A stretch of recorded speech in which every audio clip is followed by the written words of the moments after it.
ஓம் சாந்தி. எல்லாரும் குஷி குஷியா இருக்கிறீங்களா? ரொம்ப குஷி குஷியா இருக்கிறீங்களா தீபாவளி குஷியில? சரி. 17/10/2017 இன்றைய முரளியின் தலைப்பு இனிமையான குழந்தைகளே, ஒருத்தருக்கு ஒருத்தர் உங்களுக்குள்ள ரொம்ப மதிப்பு கொடுக்கணும். ரொம்ப முக்கியம், ரொம்ப முக்கியம். மதிப்பு கொடுக்கணும். எல்லாம் தெரிஞ்சவர்னு உங்களை நினைச்சுக்காதீங்க. அந்த எண்ணம் வந்துடவே கூடாது எப்பவுமே. எத்தனை வருஷம் பாபா குழந்தை இருந்தாலும் சரி, மதிப்பு கொடுக்கணும்.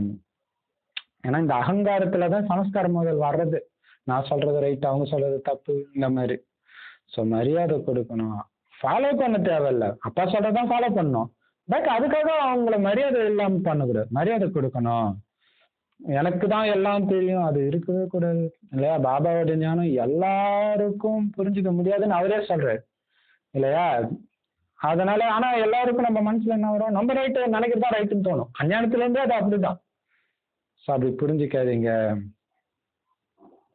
நான் என்ன செய்யறேனோ அதை பார்த்து எல்லாரும் செய்வாங்கன்னு புத்தியில இருக்கட்டும். நீங்க என்ன ஞானம் சொல்றீங்க முக்கியம் இல்ல, உங்க நடத்தை எப்படி இருக்குது அதை ஃபாலோ பண்ணா. என்னப்பா யோகா சென்டருக்கு போயிட்டு வரீங்க, இப்படி கத்திட்டு இருக்கிறீங்க அப்படிங்கிற எங்க சிஸ்டர் கத்தை தான் செய்வாங்க. அப்ப அவங்க சொல்றதை நம்ம கவனிக்கல, நடத்தையை பார்க்கிறோம். இப்ப அதுக்கு தான் பாபா சொல்றாரு, நான் செய்யற ஒன்னையும் பார்த்துட்டு இருக்கிறாங்க, கவனிச்சுக்கோங்க. எல்லாம் கவனிப்பாங்க. உங்க வீட்லயும் சரி, பிராமண பரிவாரத்திலயும் சரி, நடத்தையை கவனிப்பாங்க. நீங்க என்ன அளவுக்கு ஞானத்தை சொல்றீங்கன்றதெல்லாம் முக்கியம் கிடையாது. ஸோ இது கவனத்துல இருந்து உங்களுடைய நடத்தையே ஜாக்கிரதையா பார்த்துக்கோங்க. கேள்வி, எந்த நிலையை அமைச்சுக்கிறதுக்கு பயங்கர உழைப்பு செய்யணும்? கடுமையான உழைப்பு எந்த ஸ்டேஜ் அமைச்சுக்கிறதுக்காக பண்ணணும்? பதில், நீங்க இல்லற விவகாரத்துல இருந்தாலும் நீங்க கணவன் மனைவின்ற உணர்வே இருக்கக்கூடாது. கல்யாணம் ஆகுறதுக்கு முன்னாடி அண்ணன் தங்கச்சி அக்கா தம்பி இருந்தா எப்படி இருப்பாங்க, அந்த உணர்வு தான் இருக்கணும். அங்க கொஞ்சம் கூட விகாரத்துடைய வாடையே இருக்காது இல்ல, அப்படி இருக்கணும். மனசளவுல கூட விகார எண்ணத்தை வரவிடக்கூடாது இல்லையா? உடலால மட்டும் இல்ல, மனதால கூட, அது வார்த்தையில மட்டும் கிடையாது, எண்ணத்துல கூட வரவிடக்கூடாது. ஆத்மாக்களாகி நாம சகோதர சகோதரிகள். அப்ப அதுதான் ஃபர்ஸ்ட் பாடத்துல பக்கா ஆயிட்டா எல்லாமே பக்காவாயிடும். என்ன அந்த ஃபர்ஸ்ட் பாடம்? ஆத்மா, ஆத்மா, ஆத்மா. இப்ப ஆத்மா ஒளிப்புள்ளி சகோதரன், அதுவும் ஒரு ஒளிப்புள்ளி சகோதரன். இப்ப அதோடைய கணக்கு கணவனா மனைவியா நடிக்கிறதுக்கு வந்துருக்குது, அவ்வளவுதான். அது மைண்ட்ல இருந்துகிட்டே இருக்கணும். பிரஜாபிதா பிரம்மாவுடைய குழந்தைங்கன்றது ஞாபகம் இருக்கணும். இவரும் பிரம்மாவோட குழந்தை, நானும் பிரம்மா. கடவுளை ஏத்துக்கிட்டாலும் பிரம்மா தானே ஆதி தகப்பன், பிரம்மா பார்த்தாருன்னு சொல்றாங்க. இப்ப ஒரு அப்பாவுக்கு பிறந்த 2 குழந்தை சகோதர சகோதரிகள்னு புத்தியில இருக்கணும். ஆனா இது டக்குன்னு வருமா? டைம் எடுக்கும் இல்லையா? தூய்மையாவே இருந்தாலும் மனதளவுல கூட அந்த மனைவின்ற உணர்வு சுத்தமாக மறக்க டைம் எடுக்கும். அதுக்குதான் கடுமையான உழைப்பு இருக்குது. அதனால பாபா சார் சேர்ந்து இருந்தாலும் விகாரம்ன்ற நெருப்பு பிடிச்சிக்க கூடாது உங்களுக்குள்ள. சொல்லாங்களே, பஞ்சு நெருப்பும் பக்கத்துல இருந்தா பிடிச்சிக்கதான் செய்யணுவாங்களே, பிடிச்சிக்க கூடாது. பெஸ்ட் ஃப்ரெண்டா, சகோதரன் சகோதரியா, அப்படிதான் இருக்கும். தீய பார்வையே இருக்கக்கூடாது. இந்த பயிற்சி பண்ணிட்டு இருக்கோம். சகோதரன் சகோதரி, அது ஆத்மா. பேசும்போதெல்லாம் அது பணத்துக்குள்ள ஒரு ஆத்மா இருக்குது, அது இருந்துகிட்டே இருக்கணும். அது அந்த பயிற்சி அதுக்கு டைம் எடுக்குது. ஆனா பயிற்சி பண்ணாதான் அது வரும். தானாவும் வந்துடாது, டைம் ஆகாத தானாலாம் வராது. பயிற்சி பண்ணிக்கிட்டே இருக்கணும். அப்ப அதுக்கு என்ன பண்ணணும்? ரொம்ப ரொம்ப முக்கியமான விஷயம், அனைத்து உறவுகளின் சுவையா இருக்கிற அப்பா கிட்ட எல்லா உறவையும் வச்சு அவரை நினைவு செய்யுங்க. எல்லா உறவுகளையும் இவங்களும் நினைவு செய்யுங்க. என்னுடைய கணவன் எவ்வளவு தூய்மையானவர் தெரியுமா? கிடைக்க போற கணவரும் தூய்மையானவர் நாராயணன். இப்ப இருக்கிற சிவபாபா தூய்மையிலும் தூய்மை, பரம பவித்திரன் அவர் இல்லையா? அவரை மட்டும்தான் நினைவு செஞ்சுட்டு இருக்கணும். இங்க இருக்கிற யாரோடையும் நினைவு செய்யறாரு. யாரை பார்த்தாலும் சிவபாபா, யாரை பார்த்தாலும் சிவபாபா, சிவபாபா தான் மைண்ட்ல இருக்கணும். ஸோ இதுக்கு தான் டைம் ஆகுது. இந்த ஸ்டேஜில் தான் அப்படி ஒரு ஆனந்தம் இருக்கும். இங்கே நடக்கிற எதுவுமே உங்களுக்கு பெரிய விஷயமா தெரியாது. சாரமே இல்லாம இருக்கிறது உங்களுக்கு தெரியும் இந்த உலகத்துல. இந்த பயிற்சி பக்காவா பண்ணும்போது இங்க இருக்கவே மாட்டீங்க, புத்தி மேல போயிடும். பாடல் உலகமே மாறினாலும் நாங்க மாற மாட்டோம். அதானே நம்ம பாபாக்கு சத்தியம் பண்ணிருக்கிறோம். இருக்கிற அத்தனை பாபா குழந்தையும் விட்டுட்டு போகட்டும், சென்டர்ல இருக்கிறவங்க கூட விட்டு போகட்டும், நான் போக மாட்டேன். ஓம் சாந்தி. குழந்தைங்களுடைய உத்தரவாதம் தானே இது. உலகமே மாறினாலும் நாங்க மாற மாட்டோம் பாபா, உன்னை விட மாட்டோம் பாபான்னு வாக்குறுதி கொடுத்துருக்குறோம்ல. வாயால நீங்க வாய் திறந்து சொல்லல. இப்ப அரசியல்வாதிகள் நான் நாட்டுக்கு விசுவாசமா இருப்பேன் அப்படி இப்படின்றாங்க. ஆனா அவங்க அப்படி பண்றது கிடையாது. ஆனா வாயை திறந்து எல்லாரும் முன்னாடியும் பதவி பிரமாணம் பண்றாங்க. நீங்க வாயை திறந்து சொல்லல. அப்பான்னு கூப்பிட்டு அந்த செகண்டே அதான் அர்த்தம். பாபா தினம் தினம் முரளி சொல்லும் போதெல்லாம் ஒரு லைனுக்கு அடுத்தது சரி பாபா, சரி பாபா, சத்தியம் பாபா, சத்தியம் பாபான்னு நீங்க சொல்லிக்கிட்டே இருக்கிறீங்கன்னு தான் அர்த்தம். வாயை திறந்து சொல்ல தேவையில்லை, ஃபாலோ பண்ணணும். அதுதான் உண்மையா இருக்குதுன்றது. குழந்தைங்க அப்பாவை அடையாளம் கண்டுட்டீங்க, அப்பவே சத்தியம் பண்ணிட்டீங்க. அப்பா குழந்தைன்னு சில கடமை இருக்குல்ல, அதுல முக்கியமான கடமைன்னா அவர் சொல்றது அப்படியே கேட்பேன்னு சத்தியம். அதுதான் அப்பா ஏத்துக்கிறது. அடையாளம் கண்டுட்ட உடனே. மற்றபடி அவங்கவுங்க பதவி அடையிறதுக்கு அவங்கவுங்க தனிப்பட்ட முறையில முயற்சி செய்யணும். உங்களுக்காக வேற யாரும் உட்காந்து பண்ணிட்டு இருக்க மாட்டாங்க. ஸ்கூல்ல கூட நாம உயர்ந்த பதவி அடையணும், ஸ்டேட் ஃபர்ஸ்ட் எடுக்கணும், பெரிய இன்ஜினியர் டாக்டர் ஆகணும் அப்படின்னு ஆசைப்பட்டு முயற்சி செய்யறாங்க. ஆசைப்பட்டு முயற்சி செய்யறவங்க மட்டும்தான் செய்ய முடியும். மற்றவங்க சொல்றத கேட்டோம்னா அப்ப எல்லா குழந்தையும் எல்லா அப்பா அம்மாவுமே என் குழந்தை பக்கம் ஆகணும்னு தான் நினைக்கிறாங்க. எல்லாரும் ஆகுறது இல்லை. எந்த குழந்தைக்கு தானா அந்த விருப்பம் வருதோ அந்த குழந்தை தான் முயற்சி செய்யும். அதே மாதிரிதான் இங்க பாபா தினம் தினம் சொன்னாலும் உங்களுக்கு அந்த ஆசை, நாராயணன் ஆகணும் நானு அப்படிங்கிற ஆசை இருக்கும்போது தான் அதை பண்ணுவீங்க. அதுக்காக இங்க ஆத்மா படிக்குது, சாதாரண உடம்புல உட்காந்து படிச்சுட்டு இருக்குது. பரமாத்மா கத்து கொடுக்கறதுக்காக வர ஜீவாத்மாவு ஜீவாத்மா ஆகி கத்து கொடுக்கிறார். அவரு பரமாத்மா ஜீவாத்மா ஆகுறதே கிடையாது. ஆனா நமக்காகவே ஜீவாத்மா ஆகுற ஒரு உடலுக்குள்ள தப்பிக்கிறார். பிரம்மாவுக்குள்ள பிரவேசம் செஞ்சு பிரம்மா முக வம்சாவளிக்கு படிப்பிக்கிறார். பிரம்மா வாய் வழியே இந்த ஞானத்தை கேட்கறவங்களுக்கு படிக்கிறார். அவர் சொல்லி நான் ஏன் கேட்கணுன்றவங்களுக்கு இந்த ஞானம் கிடைக்கிறது இல்ல. சுயம் பிரம்மாவுக்கு முக வம்சாவளின்னு சொல்ல மாட்டாங்க. பிராமணர்கள் பிரம்மா முக வம்சாவளி. பிரம்மாவும் பிராமணர் தான், இருந்தாலும் பிரம்மா முக வம்சாவளின்னு சொல்ல மாட்டோம். அவர் பிரம்மா எதிர உட்காந்து கேட்கல இல்லையா. இப்ப பாபா சொல்றாரு,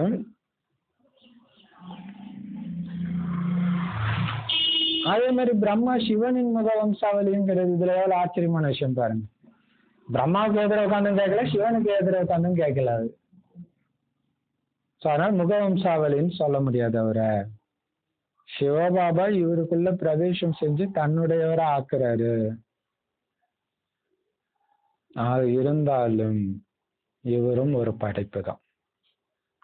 நம்பர் 1 சூக்ஷ்மவாசைகளுக்கு அடுத்ததான் ஸ்தூலத்துல பாத்தீங்கன்னா நம்பர் 1 பிரம்மா தான். இருந்தாலும் அவரும் படைப்பு தான், படைப்பு அவர் கிடையாது. சோ அந்த முதல் படைப்பு சிவபாபா படைக்கிறார். எப்படி பைபிள்ல எடுத்த உடனே ஆதாம படைச்சிட்டு தான் அதுக்கப்புறம் தான் ஏவன். அவர் முதல்ல படைக்கிறது என்ன, அது பிரம்மாவைத்தான் படைக்கிறார், விஷ்ணுவை படைக்கல. உயர்ந்தவர் தான் விஷ்ணு, ஆனா விஷ்ணு அவர் படைக்கலாம். முயற்சி பண்ணி ஆகிறோம். விஷ்ணுவே அவர் தான் படைக்கிறார், ஆனா முதல் படைப்பு கிடையாது இல்லையா. பிரம்மா விஷ்ணு சங்கர்னு தான் பாடப்படுது, விஷ்ணு சங்கர் பிரம்மான்னு பாடப்படல. அப்ப பாருங்க, அன்னையும் பிதாவும் முன்னாடி தெய்வம், அம்மா தான் ஃபர்ஸ்ட் வராங்க. மாதா பிதா குரு தெய்வம், அம்மா தான் ஃபர்ஸ்ட். இப்போ முன்னாடி வந்தா முக்கியத்துவம் முன்னாடி இல்ல. இப்போ பிரம்மா விஷ்ணு சங்கர் தானே சொல்றீங்க, படைத்தல் காத்தல் அழித்தல் தானே சொல்றீங்க. இப்ப யாரு முதல் படைப்பு? பிரம்மா. பிரம்மாவுடைய தொழில் தனி, விஷ்ணு சங்கருடைய பதவி தனி. இந்த ஒவ்வொரு விஷயமும் நீங்க புரிஞ்சுக்கணும். இவருக்கு துவமேவ மாதச பிதா அப்படின்னு சொல்றாங்க. அப்படின்னா என்ன அப்படின்னா தந்தையும் நீயே தாயும் நீயே அப்படின்ட்டு. அம்மாவாவும் இருக்காரு, அப்பாவாவும் இருக்கிறாரு. யாரு யாரு அம்மாவாவும் அப்பாவாவும் இருக்காரு? பிரம்மாவுக்கும் பொருந்தும், சிவபாபாவுக்கும் பொருந்தும். 2 பேருக்குமே கிடைக்கும். இப்போ சிவபாபாவும் நமக்கு அம்மா அப்பா, பிரம்மா பாபாவும் நமக்கு அம்மா அப்பா தான். ஏன்னா பெண் உடல்ல இருந்தாலும் அவர் நமக்கு அம்மா, சிவன் அப்பான்னும் போது. இன்னொன்னு பிரம்மாவை நாம அப்பான்னு கூப்பிடுறோம். ஸோ ஆனா பிரம்மாவுடைய தொழில் தனி, சிவபாபாவுடைய தொழில் தனி இல்லையா. அவரும் அப்பா அம்மா தான் சொல்றோம். இவரா, ஆனா அவரு தான் தூய்மையாக்குறாரு, இவர் கருவியா இருக்கிறார், அவ்வளவுதான். ஸோ இந்த ஒவ்வொரு விஷயத்தையும் புரிஞ்சுக்கணும். அவர் நிராகார தாய் தந்தை, இவரு சாக்கார தாய் தந்தை. அதனாலதான் தாயும் நீயே தந்தையும் நீயன்னு சொல்றோம். அவரு நிராகாரரா இருக்கிறாரு, உங்ககிட்ட சாக்காரத்துல ஒருத்தர் அன்பு காட்டணுமே இல்லையா. அதனால சாக்காரத்துல பிரம்மா மம்மா உங்களுக்கு அப்பா அம்மாவா ஆகுறாங்க. மம்மாவுக்கு அம்மா இருக்கிறாங்களா சொல்லுங்க பாப்போம். மம்மாவுக்கு அம்மா இருக்கிறாங்களா? இருக்காங்களா? லௌகிகங்கிறது கிடையாது. இப்ப பிரம்மா பாபா மம்மாவுக்கு யாரு? அம்மா தான். எல்லாருக்கும் தானே அம்மா. அப்ப மம்மாவுக்கும் அம்மா. நம்ம இங்க பேசுறது லௌகிக பாஷை தான், சரி அலௌகிக பாஷை தான். பிரம்மா மம்மாவுக்கும் அம்மா, ஆனா பிரம்மாவுக்கு அம்மா கிடையாது. அலௌகிகத்துல பிரம்மாவுக்கு அம்மா கிடையாது, சிவபாபாவுக்கு அப்பா அம்மா 2 பேருமே கிடையாது. ஆனா பிரம்மா பாபாவுக்கு அப்பா இருக்கு, சிவபாபா அம்மா தான் கிடையாது. இந்த தாய் எந்த தாய்? பிரம்மா தாய் பெண் கிடையாது. அதனால சரஸ்வதி அம்மான்னு சொல்றாங்க. தந்தை படிப்பிக்கிறாரு, இந்த பிரம்மாவும் படிக்கிறாரு. பிரம்மா நீங்க எல்லாருமே மாணவர்கள் தான். ஆனா சிவபாபா மாணவர் கிடையாது.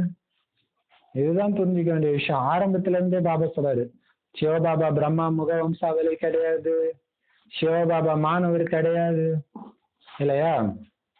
சொல்லி கொடுக்கிறார், சொல்லி கொடுத்துட்டு உட்கார்ந்து இருக்கிறார், அவ்வளவுதான். அதே மாதிரி பிரம்மா முக வம்சாவளி கிடையாது. ஏன்? முதல்ல அவர் படிச்சுட்டு தான் பிரம்மா முக வம்சாவளியே படைக்கிறார். குழந்தைகளுக்கு அப்ப பாருங்க, நம்ம சிவபாபாவுக்கு தான் டீச்சர் கிடையாது, அப்பா கிடையாது, அம்மா கிடையாது, குரு கிடையாது. இப்ப பிரம்மாவுடைய பதவியை பார்த்துட்டு இருக்கிறீங்க. எல்லோரையும் விட சம வேகமா போயிட்டு இருக்கிறாரு பிரம்ம பாபா. ஏன்? அதிகமா படிக்கிறாரு, அதிகமா படிக்கிறாரு. ஞானத்துலதான் எல்லாம் திரும்ப திரும்ப அதை அசை போட்டுக்கிட்டே இருக்குது. உண்மையிலே சிவபாபாவுக்கு பக்கத்திலேயே இருக்கிறார். சிவபாபா வந்தாலும் அவர் பக்கத்துலதான் ஆறார். முதல்ல யாரோட காது இதை கேக்குது? பிரம்மா. அவர் தானே பக்கத்துல இருக்கிறாரு. அதனால மம்மா பாபா அதிகமாக கற்பிக்கிறார்கள்னு சொல்லலாம். அதுவே கற்கிறார்கள் சொல்லலாம் இல்லையா. மம்மா பாபா எல்லாரையும் விட அதிகமா படிக்கிறாங்க, அதனாலதான் முன்னாடி இருக்கிறாங்க. இப்ப மம்மா பாபாவை தூக்கி சாப்பிடுற மாதிரி ஒருத்தர் இருக்காருன்னு இன்னைக்கு சொல்றாரு. யாரா இருக்கும் அது? ஞானத்துல பிறகு வரிசைக்கிறவமா மம்மா பாபாக்கு அடுத்ததா வரிசைக்கிறவமா எல்லா குழந்தைங்களும் படிக்கிறாங்க. ஆனா சிவபாபா சொல்றாராம், ஜெகதீஷ் பாய் இருக்கிறாரு பாருங்க, ஜெகதீஷ் குழந்தை, அந்த குழந்தை மம்மா பாபாவை விட நல்லா புரிய வைக்கிறாரு மற்றவங்களுக்கு. எவ்வளவு சூப்பர் இல்லையா? ஏன்னா முக்காவாசி நம்மளுடைய புஸ்தகங்கள்லாம் அவரு தான் எழுதுந்து.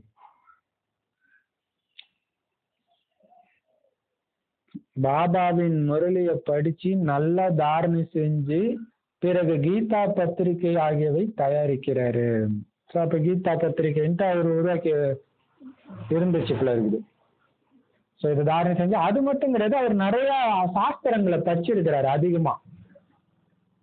அதிகமா சாஸ்திரங்களை படிச்சிருக்கிறாரு. அதனாலதான் அவரால் அந்த கீதைக்கு இதை வச்சு அர்த்தம் சொல்ல முடியும் இல்லையா? அதை படிச்சவங்களால தானே இதை சொல்ல முடியும் அவங்களுக்கு ஏற்ற மாதிரி. ஸோ அதையும் பண்றாரு. ஏன்னா அவ்வளவு சாஸ்திரம் படிச்சிருக்கிறாரு. ஆங்கிலத்திலும் புத்திசாலியா இருக்கிறாரு.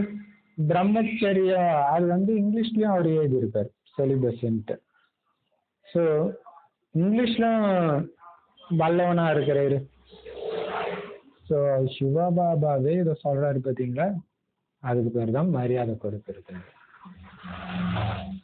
பாபா சொல்லி காட்டுற மரியாதை கொடுக்கணும்னாருல, உங்களுக்குள்ள எப்படி மரியாதை கொடுக்கணும்? இப்படிதான். அவங்களுக்குன்னு ஒரு விசேஷத்தன்மை இருக்குல்ல, அதை நீங்க சொல்றதுதான் மரியாதை கொடுக்குறது. அவங்க அவகுணத்தை சொல்றது அவங்க மரியாதை இல்லாம நடந்துக்கிறதுன்னு அர்த்தம். ஸோ இதுதான். அப்ப அவங்க உங்களுடைய விசேஷத்தன்மையை சொல்லணும். இத மகாபாரதத்துல கர்ணன் பண்ணுவார். கர்ணனுக்கு பீஷ்மரே பிடிக்காது. ஆனா பீஷ்மரை யாராவது திட்டினா அவன் கோவப்படுவான். எனக்கு பீஷ்மரை பிடிக்காதுதான், ஆனா அதுக்காக ஒரு நல்ல மனுஷனை இவ்வளவு மோசமா நீ பேசக்கூடாதுன்னு துரியோதனன் கிட்ட சொல்லுவான். கடைசி நேரத்தை வரைக்கும் சொல்லுவான். அப்படியே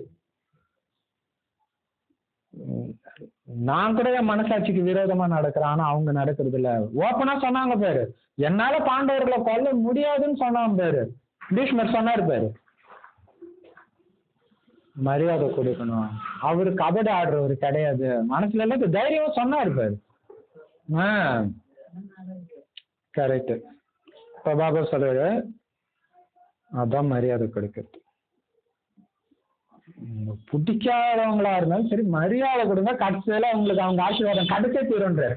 இதுதான் பாபா ஒரு வானிலை சொல்லிட்டு ஆசீர்வாதங்களை எப்படி வாங்குறதுன்னு ஒரு வானிலை கொடுத்திருப்பாரு. 3 சர்டிபிகேட்டு, சுயத்தின் சர்டிபிகேட்டு, அப்பாவுடைய சர்டிபிகேட்டு, பிராமண பரிவாரத்துடைய சர்டிபிகேட். அப்ப சுயத்துடைய சர்டிபிகேட் எப்படி கிடைக்கும்? சுயத்தோட சர்டிபிகேட் எப்ப கிடைக்கும்னா, ஸ்ரீமத்தை நீங்க கரெக்டா ஃபாலோ பண்ணீங்கன்னா தான் உங்க மேலே உங்களுக்கு மரியாதை இருக்கும். பாபா சொல்ற எதுவுமே ஃபாலோ பண்ணலாம், உங்க மேலே உங்களுக்கு மரியாதை இருக்காது. ஸோ ஃபர்ஸ்ட் சர்டிபிகேட் அது முக்கியம். அப்பா கிட்ட சர்டிபிகேட் வாங்குறது எப்படி? அவருக்கு உண்மையா நடந்துக்கிட்டீங்கன்னா சர்டிபிகேட் வாங்கலாம். 3வது பரிவாரத்துக்கிட்ட சர்டிபிகேட் வாங்குறது ரொம்ப ரொம்ப கஷ்டமான சர்டிபிகேட். எப்படி வாங்குறது? நிறைய பேர் தப்பா புரிஞ்சுக்கிறான். அவங்க சொல்றதுக்கெல்லாம் ஆமா சாமி போட்டா வாங்கிடலான்ட்டு. 2 பேர் இருக்கிறாங்க சென்டர்ல, 2 பேருமே ஒவ்வொரு மாதிரி சொல்றாங்க. நீங்க இவங்களுக்கு ஆமசாமி போட்டீங்கன்னா அங்க மாறிடுவீங்க, அங்க ஆமசாமி போட்டா இவங்களுக்கு பிடிக்காத போயிடும். அப்புறம் எப்படி நீங்க 2 பேருக்கு ஆசீர்வாதம் வாங்க முடியும்? நீங்க யாருக்கும் ஆமசாமி போட்டதால பாபா சொல்றத அப்படியே செய்யுங்க. அவங்களுக்கு மரியாதை மட்டும் கொடுங்க, சர்டிபிகேட் வந்துடும். அங்கதான் கர்ணன் சர்டிபிகேட் வாங்குறான். கர்ணன் அங்கதான் சர்டிபிகேட் வாங்குறான் எல்லாருக்கிட்டையும். எல்லாருக்கும் கர்ணனை பிடிக்கிறதுக்கு காரணம் அதுதான். ஸோ அதனால மரியாதை எப்படி கொடுக்கணும்? அவங்களுடைய விசேஷ குணத்தை மனதார பாராட்டுறீங்க பாருங்க, அதுதான் மரியாதை கொடுக்கறதுன்னு பாபா செஞ்சு காட்டுறாரு. ஸோ பிரம்மா மம்மாவை விட, இது ஆக்சுவலா பாபான்னு சொல்லியிருக்கிறது பிரம்ம பாபா கூட சொல்லியிருக்கலாம். என்னையும் அம்மாவையும் விட கூட ஜெகதீஷ் கொஞ்சம் நல்லா பேசுது, அதான் மரியாதை கொடுக்குது. அப்படி பேசிட்டா எல்லாருடைய கவனமும் அவர்கிட்ட போயிடுமா அப்படின்னு நினைக்கிறது கிடையாது. நடத்துறது பாபா இல்லையா? அதுதான் பெரிய விஷயம். இப்ப பாபா சொல்றாரு, ஸோ இங்கிலீஷ்லயும் அவர் பக்காவா இருக்கிறாரு. அதனால மாணவர்கள் ஒருத்தர் இன்னொருத்தருக்கு மதிப்பு கொடுக்கணும். அவங்க ஸ்ரீமத்தையே மீறினா கூட மீறிட்டாங்கன்றதுக்காக நீங்க மரியாதை இல்லாம பேசக்கூடாது. ஏன்னா இது சாதாரண விஷயங்கள் பாபா ஞானத்துல இருக்கிறது இல்லையா? நிறைய பேர் விழுவாங்கன்றதுக்காக மரியாதை இல்லாம பேசக்கூடாது. மதிப்பு கொடுக்கணும், பாபாவை ஃபாலோ பண்ணணும், அதான் செய்வார். மரியாதை கொடுத்து இந்த மாதிரி நீங்களும் கொடுங்கன்ற. பைபிள்ல கூட இயேசு பாத்தீங்கன்னா ஒவ்வொரு சிஷ்யருடைய காலை கழுவாரு, கழுவிட்டு இந்த மாதிரி நீங்க மற்றவங்களுக்கு அன்பா நடந்துக்கணும்னு. அதே மாதிரி பாபா சொல்ற நமக்கு கால கழுவுற வேலை கிடையாது. மரியாதை கொடுங்க, அப்பாவை ஃபாலோ பண்ணுங்க. இதே மாதிரி இப்போதைக்கு 16 கலைகள் நிரம்பியவரா யாருமே ஆகலதான். எல்லாம் வசிக்கிறமா தான் இருக்கிறாங்க. ஏதோ ஒரு தப்பு எல்லார் மூலமும் நடந்துட்டு தான் இருக்குது. அதனால நானும் ரொம்ப பக்காவா இருக்கிறேன், மத்தவங்களாம் நல்லா இல்ல அப்படின்னு உங்களுக்கு எல்லாம் தெரியும் நினைச்சுக்காதீங்க. சம பாயிண்ட் இல்லையா? யாருமே பக்காவாகல. நீங்க எப்படி அவங்க இது இல்ல, அவங்க ஸ்டீமர் ஃபாலோ பண்ணல, இது பண்ணல நீங்க உங்களால சொல்ல முடியும்? நீங்க ஃபாலோ பண்றீங்களா ஃபுல்லா? யார் ஃபாலோ பண்ணா என்ன 16 கலையை நிரம்பி இருக்கணும். யாருமே ஆகலையே. அதனால உங்களுக்கு எல்லாம் தெரியும் புரிஞ்சுக்காதீங்க. பணிவு இருந்துகிட்டே இருக்கணும். அடிக்கடி விதுர் இருக்கிறாருல்ல, பீஷ்மபிதான் சொல்லிக்கிட்டே இருப்பாரு, நீ பண்றது தப்பு, நீ பண்றது தப்பு, தர்மத்தின் பக்கம் வரணும், நீ எதுக்கு உங்க அப்பா கிட்ட பண்ண சத்தியத்தையே வச்சுக்கிட்டு இன்னும் அதர்மத்து பக்கத்திலே இருக்கிற அப்படின்னு கேட்டுக்கிட்டே இருப்பாரு. கடைசியில சொல்லுவாரு, நான் நினைக்கிறேன் அப்படின்னு சொல்லுவாரு. நான் நினைக்கிறேன், நான் இந்த மாதிரி நீ பேசவே மாட்டேன் எப்பயுமே, இப்படியே இருக்கலாம் அப்படின்னு நான் நினைக்கிறேன்ற மாதிரி சொல்லாரு. எப்பவுமே அப்படி இதுனா இப்படிதான் அப்படின்னு சொல்லாரு. நீ எப்படி இப்படி சொல்ற? அதாவது பீஷ்ம பிதாமகர் சரியா கூட இருக்கலாம் அப்படின்னு சொல்றாரு. நீ இப்படி சொல்லவே மாட்டே, ஆச்சரியமா இருக்கு. அவர் சரியாக இருக்கிறாரா இல்லையான்னு சொல்றதுக்கு நான் யாரு? எனக்கு எப்படி தெரியும்? அவருடைய வாழ்க்கையை பத்தி எனக்கு எப்படி தெரியும்? வாழ்ந்ததான் தெரியும். எனக்கு நான் பண்றது தப்புன்னு தோணிச்சு, நான் வெளில வந்துட்டேன். அவரு வெளியில வரணும் வரக்கூடாதுன்னு சொல்றது நான் யாரு? கிரதாசம் பண்றது தப்புன்னு தோணுச்சு, எனக்கு அதிகாரமா இருக்குது, வெளியில வர்றதுக்கு நான் வெளில வந்துட்டேன். அவரு சத்தியம் பண்ணது தப்பா விதுர் சொல்றாரு. அதுதான் ஞானம் நிறைந்த நிலை. மற்றவங்க பண்றது தப்பா ரைட்டான்னு யோசிக்கிறதே முதல்ல ஸ்ரீமத்து கிடையாது. அது நமக்கு தேவையும் கிடையாது. அதனால எல்லாம் தெரிஞ்ச மாதிரி நினைக்காதீங்க. உங்களுக்குள்ள அந்த எண்ணமே வரக்கூடாதுன்றாரு. எனக்கு எல்லாம் தெரியும் அப்படின்றது. எல்லாருக்கும் மரியாதை கொடுத்துட்டு அவங்க பாட்டு அவங்க இப்படி பண்றாங்க பிரதர், அவங்க இப்படி பண்றாங்க மெசேஜ், அவங்க பாட்டு அவங்க நடிக்கிறாங்க, நமக்கு தேவையில்ல. உங்களுக்கு ஏதாவது டவுட்னா உங்களை மாத்திக்கிறதுக்கு ஏதாவது என்ன வேணா கேளுங்க, அவங்கள மாத்திக்கிறதுக்கெல்லாம் கேட்காது. ஞானிக்கு அது யோசிக்காது இல்லையா? பாபா சொல்றாரு,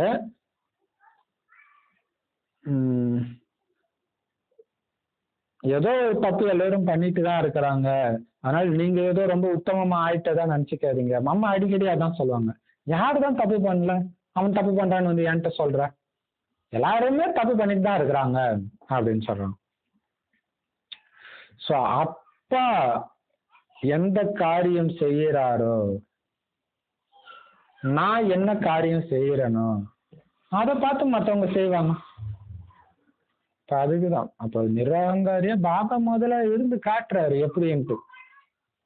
எல்லா பாவமும் செஞ்சுட்டு குழந்தை உட்காந்துட்டு இருக்கு, இனிமையான குழந்தையன்றாரு.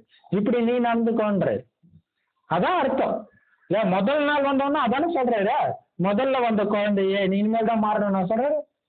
காணாமல் தேடி கண்டெடுக்கப்பட்ட செல்லமான குழந்தையன்றாரு. அப்பாவை அதே மாதிரி ஃபாலோ பண்ணுங்க. பாபா கூட மதிப்பு கொடுக்க வேண்டி இருக்குது, அதனால நீங்களும் மதிப்பு கொடுக்கணும். இவங்க கணவன் மனைவிய சகோதர சகோதரியா ஆக்குறாங்கன்னு பொதுமக்கள் சொல்லிட்டு இருக்கிறாங்க.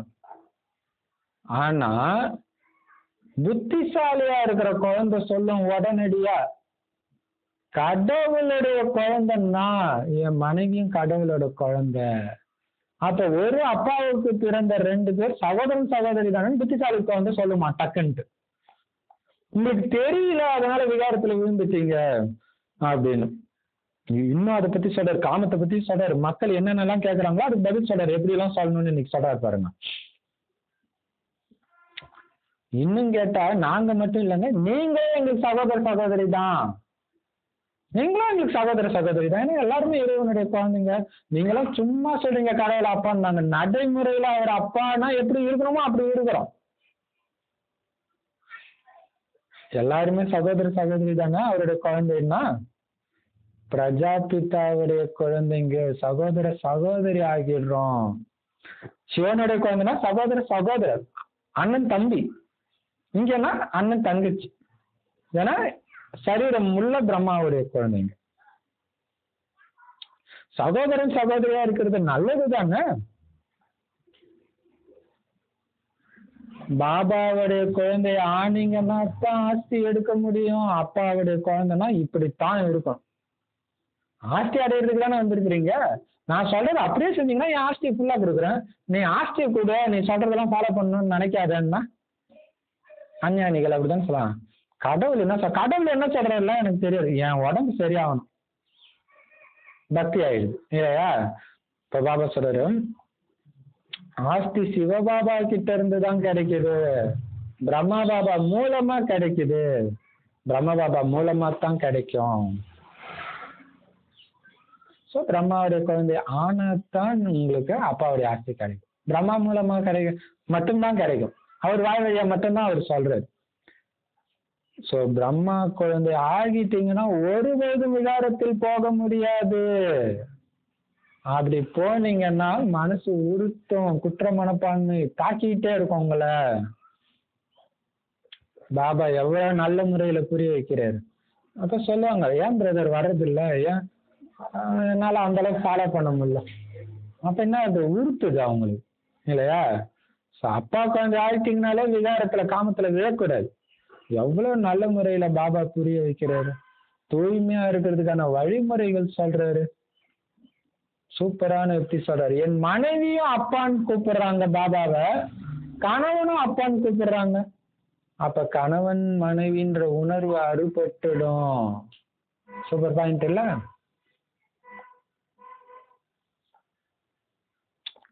நிறைய கணவன் மனைவி ஆத்மான்னு கூப்பிடுவாங்க, நல்ல பயிற்சி. ஆனா அதை விட பவர்ஃபுல்லான பயிற்சி இருக்கு. அண்ணன்னு கூப்பிட்டா இன்னும் சூப்பர் ஆயிடும் இல்ல. தனியா இருக்கும்போதாவது அப்ப அது வந்துடும், அந்த அன்பு வந்துடும். இப்ப ரெண்டு பேரும் அவருடைய குழந்தை, சகோதரன் சகோதரின்ற உணர்வு வந்தாலே கணவன் மனைவி உணர்வு அறுபட்டுடும். ஆதாம் மற்றும் பிபி மூலமாக சிருஷ்டியின் ஸ்தாபனை ஆச்சுன்னு சொல்றாங்க.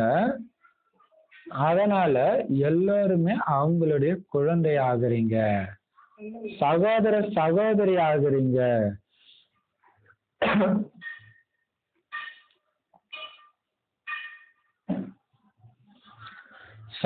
அப்ப ஆதாம் பிபி, ஆதாம் ஏவாள் மூலமாக தான் உலகம் படைக்கப்பட்டதுன்னா ஆதாம் ஏவாளுடைய குழந்தைங்க மூலமா படைக்கப்படுது. அந்த குழந்தைங்க நீங்க தான் அப்படின்னா என்ன ஆயிட்டீங்க, சகோதரன் சகோதரி ஆகுறீங்க. உண்மையில கல்யாணம் ஆகாத குமார் கன்னியாக்களுக்கு கஷ்டமே கிடையாது. ஏன்னா விகாரம்ன்ற படிக்கட்டுல அவங்க ஏறவே கிடையாது. ஏறவங்க தான் இறங்குறதுக்கு கஷ்டப்பட வேண்டியதா இருக்குது, இறங்குறதுக்கு தான் முயற்சி தேவையா இருக்குது. ஸோ ரொம்ப ரொம்ப ஈஸி இல்லையா. ரோட்ல போற ஓனான எடுத்து மடியில கட்டிக்கிட்டு குத்துது குறையுதுன்ற மாதிரி வீழ்ந்துட்டா அவங்களுக்கு கொஞ்சம் உழைப்பு இருக்கு. ஆனா குமார் குமாரிக்கு போய் மாட்டிக்காதீங்க அப்படின்னு சொல்றாரு. சரி பாப்பா நீ சொல்லிட்டல, நாங்களும் அதே மாதிரி பிரிஞ்சு போயிடுறோம். யார் அப்படி சொன்னா? கல்யாணம் ஆயிட்டு தனித்தனியாலாம் இருக்க கூடாது, தோழன் தோழியா இருந்து காட்டுங்க, ரெண்டா இருந்து காட்டுங்க. சத்தியுகத்துல யாருமே அப்பவித்திரமா இருக்கிறது இல்ல, ஆனா ஒன்னாதான் இருப்பாங்க. அங்க குழந்தை பிறக்கணும்ன்ற எதிர்பார்ப்பே இருக்காது, பெரிய விஷயம். இங்க கணவன் மனைவி கம்முன்னு இருந்தாலும் மாமியார் அப்பா அம்மா விட மாட்டுறாங்க இல்ல. என்ன ஆச்சு இன்னும் குழந்தை இல்லையா, போங்க அந்த ஆஸ்பத்திரிக்கு போங்க, கம்முன்னு இருந்தவங்கள நோயாளி ஏற்றி அனுப்பிச்சிடுறாங்க இல்லையா. சோ அங்க அந்த எதிர்பார்ப்பே இருக்கா, எந்த எதிர்பார்ப்பும் இருக்காது. நம்ம குழந்தை பிறக்கணும்னு எதிர்பார்ப்பு இருக்காது. அவன் அவ்வளவு பெருசா இருக்காங்க, நம்ம அதை விட ஆகணும், எதுவுமே இருக்கா. அதனாலதான் அது என்ன அர்த்தம், நிரம்பிய நிலை அப்படி இருக்க சொல்றாரு. இப்பவே இங்கதான் குழந்தை பிறக்கணும்ன்ற எதிர்பார்ப்பு இருக்குது. அங்க சரியான நேரத்துக்கு கரெக்டா காட்சி கிடைக்கும் உங்களுக்கு, இந்த குழந்தை பிறக்க போகுது அப்படின்ட்டு. ஆனா இங்க இருக்கிற மனிதர்கள் கிட்ட இதை சொன்னா இதெல்லாம் எப்படிப்பா நடக்கும் அப்படின்றாங்க. பாபா சொல்றாரு, உண்மைதான், அவங்க கேட்கறது நியாயம்தான். ஏன் தெரியுமா கேட்கறாங்க, இங்க இருக்கக்கூடிய சம்பூர்ண விகாரிகளால அங்க இருக்கக்கூடிய நிர்விகாரிகளை பத்தி எப்படி புரிஞ்சுக்க முடியும்? சாக்கடையில இருக்கிறவனுக்கு கோபுரத்துல இருக்கிறவனை பத்தி என்ன தெரியும்? சூப்பரா கேக்குறாருல. திரும்ப பக்கமெல்லாம் காமம் கோபம் தான் இருக்குது, இவன் எப்படி அப்படி கூட எப்படி இருக்க முடியும்னா கேட்பான் இல்லையா? பாபா சொல்றாரு, அங்க தேக அபிமானமே இருக்காது, இங்க தேக அபிமானம் இருக்குது, தேகன்ற உணர்வே இருக்காது. இங்க பாருங்க, தேகம்னு நினைச்சதுனால சரீரத்தை ஆத்மா விட்டு பிரியும் போது எப்படி துடிக்கிறாங்க, அழுகுறாங்க, கதறாங்க. அங்க யாரும் அழவே மாட்டாங்க. மனதுல கூட ஒரு சின்ன சஞ்சலம் கூட இருக்காது. ஆத்மா ஆத்மா ஆத்மா இல்லையா? கரெக்டான டைம்ல சரீரத்தை விட்டு ஆத்மா போயிடும். ஆனா அது போறதுக்கு முன்னாடி அவங்களுக்கு காட்சி கிடைக்கும். என்ன காட்சி கிடைக்கும்?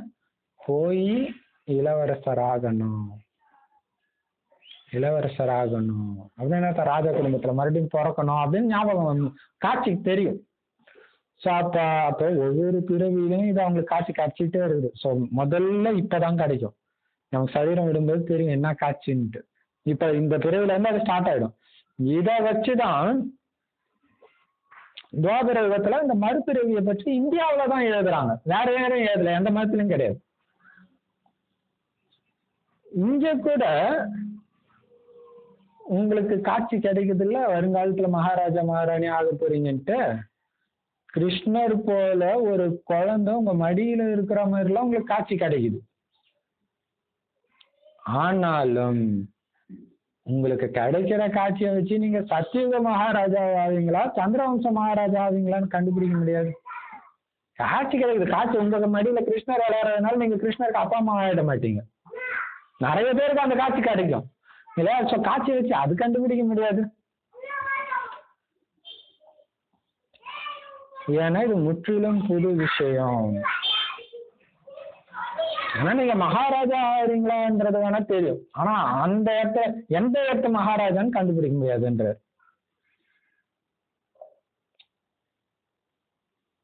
அதனால பாபா சொல்றது முதல் விஷயம் என்னன்னா, அப்பாவை அடையாளம் கண்டுக்கோங்க. முதல்ல சொல்றது அப்பான்னு புரிஞ்சுக்கோங்க. மற்றதுல உங்களுக்கு நம்பிக்கை இருக்குது இல்லையான்ற ஆராய்ச்சி எல்லாம் வேண்டாம். இதுக்கு எனக்கு ப்ரூஃப் கொடு. நீ அப்பான்னு முதல்ல நம்புறதுக்கு தேவையானதை மட்டும் நம்ம கொடுத்துட்டு ஏத்துக்கிட்டா அப்புறம் கிளாஸ்க்கு வாங்க, முடிஞ்சு போச்சு. பாருங்க, சிவபாபா சொல்றாரு, பாருங்க நான் எவ்வளவு அழகா இருக்கிறேன் இல்லையா? எவ்வளவு அழகா இருக்கிறேன். குல்ஜார் தாடி உடம்புல வந்த உடனே அப்படியே குல்ஜார் தாடி எவ்வளவு அழகா ஆயிடுறாங்க ஒரு செகண்ட்ல இல்ல? இந்த முகமே அப்படியே ஜொலிக்குது, அப்படியே கண்ணு அப்படி ஜொலிக்குது. ஆனா என்ன வயசு அவங்களுக்கு இல்லையா? அனைத்து சம்பந்தங்களின் சுவையாக நான் இருக்கிறேன். எந்த சம்பந்தம் வச்சாலும் சுகத்தை மட்டும் அவர் கொடுக்குறார். இதுதான் ஆக்சுவலா இந்த கீதையில மலைகளில் இமயமலையா நான் இருக்கிறேன், நாகத்துல ஆதிசேஷனா நான் இருக்கிறேன் அப்படின்னா அதுல உயர்ந்தது. ஸோ இங்க நீங்க எந்த உறவை வச்சாலும் அதுல உயர்ந்த சுவையை மட்டும் நான் கொடுக்கிறேன், சுவையாக நான் இருக்கிறேன் அப்படின்னு பாபா சொல்றாரு. அதனால என்ன மட்டும் நினைவு செய்யுங்க. சுகம் மட்டும் வேணுமா என்ன மட்டும் நினைவு செய்யும், துக்கம் வேணும்னா மற்றவங்களை நினைவு செய்யும். பாபா இந்த துக்கத்துல இருந்து காப்பாத்து. சுகமா இருக்கிறதுக்கு என்ன வழி தேவையோ அதை நான் கொடுத்துட்டேன். அதை நீ பண்ணாம காப்பாத்த மருந்து கொடுத்துட்டேன், நீ தானே சாப்பிடணும். மற்ற எதையுமே நினைக்காத, என்ன மட்டும் நினை அப்படின்னு பாபா சொல்ற. துவமேவ மாதாசு பிதா அப்படின்னு சொல்றாங்க, தாயும் நீயே தந்தை நீன்னு. ஒவ்வொரு விஷயத்திலும் நிச்சயம் ஏற்படுத்தணும். ஏதாவது ஒரு விஷயத்துல சந்தேகம் வந்துடுது, ராஜ பதவி அடைய முடியாது குழந்தை, சந்தேகப்பட்ட ராஜ பதவி அடைய முடியாது. எதுக்கு வந்திருக்கிற? சந்தேகப்படுறதுக்கு வந்திருக்கிறியா இல்லையா? அதனால சிக்க முடியாத நிச்சய புத்தி உடையவங்களுக்கு தான் அந்த பதவி. லட்சுமி நாராயணன் பதவி யார்? கண்ணை மூடிட்டு அப்பா ஃபாலோ. மனிதர்கள் சொன்னதை கண்ணை மூடிட்டு ஃபாலோ பண்ணீங்க. அவங்க சொல்றதெல்லாம் பொய். அதை கண்ணை மூடிட்டு ஃபாலோ பண்ணிட்டு அப்பா கிட்டே வந்து கேள்வி கேட்கறது. அதனால பாபா சார் சந்தேகப்படுறவங்க உயர்ந்த பதவி அடைய முடியாது. அப்ப சந்தேகப்படலைன்றது எப்படி தெரியும்? உங்க நடத்தை சொல்லும். உங்க நடத்தை விகாரத்தை வீண் விஷயத்துல ஈர்ப்பு வந்து போனீங்கனாலே அப்பா மேல சந்தேகம் இருக்குன்னு தான் அர்த்தம். நான் உன் மேல நம்புறேன் பாபா, அது கிடையாது. அங்க நடத்தையில பார்ப்பாரு. வாயில இருந்து என்ன வருது அது யார் மனிதர்களே நம்ப மாட்டாங்க. வாயில இருந்து வர்றத மண்மனாபவ தந்தையை நினைவு செய்யுங்க. நீங்க பிரியதர்ஷினிகள், என்னுடைய பிரியதர்ஷினிகள், ஆன்மீக பிரியதர்ஷினிகள். நான் ஆன்மீக பிரியதர்ஷன். உங்களுக்கு பரமாத்மாவுடைய பிரியதர்ஷினிகள் ஆத்மாக்கள் அனைவரும்ன்றத முதல்ல உறுதிப்படுத்துங்க இல்லையா? ஆத்மாவாகிய நான் அவருடைய பிரியதர்ஷினி, அவருடைய மனைவி பார்வதின்னு நிச்சயப்படுத்துங்க.